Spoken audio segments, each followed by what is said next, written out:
25 અને 26 જાન્યુઆરીએ અમદાવાદમાં બ્રિટનના પ્રખ્યાત રોક બેન્ડ કોલ્ડ પ્લેનો કોન્સર્ટ યોજાશે। નરેન્દ્ર મોદી સ્ટેડિયમમાં 2 દિવસનો આ cold play music of the sphere concert યોજાશે, જેમાં અંદાજે 2 લાખ જેટલા લોકો આવે તેવી શક્યતા છે। આ સ્ટેડિયમમાં સુરક્ષાને લઈને તમામ તૈયારીઓ કરી લેવાઈ છે। સ્ટેડિયમમાં 3825 પોલીસ કર્મીઓ બંદોબસ્તમાં તૈનાત રહેશે। એસીપી પીએસઆઈ કક્ષાના અધિકારીઓ તૈનાત રહેશે। સુરક્ષાને ધ્યાનમાં રાખીને ગેટ નંબર 1 અને 2 ઉપર બેરિકેડ બનાવવામાં આવ્યા છે, તો પાર્કિંગ માટે ઓનલાઈન બુકિંગ થશે। કોન્સર્ટને ધ્યાનમાં રાખીને મેટ્રો, બીઆરટીએસ, એએમટીએસ બસની વ્યવસ્થા પણ વધારવામાં આવી છે।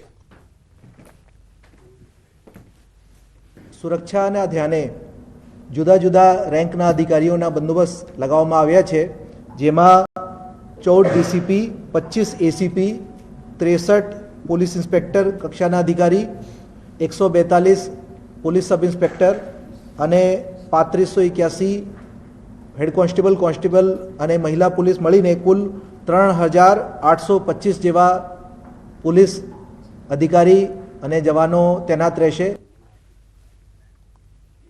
અમદાવાદમાં ચાલી રહેલા ફ્લાવર શોની તારીખ હવે લંબાવાઈ છે। જી હા, ફરી એકવાર અમદાવાદ ઇન્ટરનેશનલ ફ્લાવર શોની તારીખ લંબાવવાનો નિર્ણય કરાયો છે।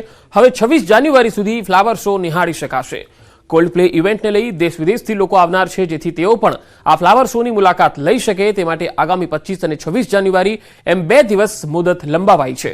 અગાઉ પણ 22 અને 24 જાન્યુઆરી સુધી 2 દિવસ ફ્લાવર શો લંબાવાયો હતો, જે બાદ ફરી એકવાર સમય મર્યાદામાં 2 દિવસ વધારો કરાયો છે। ઉત્તરાયણના દિવસે 1 લાખથી વધુ લોકોએ મુલાકાત લીધી હતી। જોકે અત્યાર સુધી પ્રી વેડિંગ અને ફિલ્મ શૂટિંગ માટે કોઈ જ આવ્યું નથી।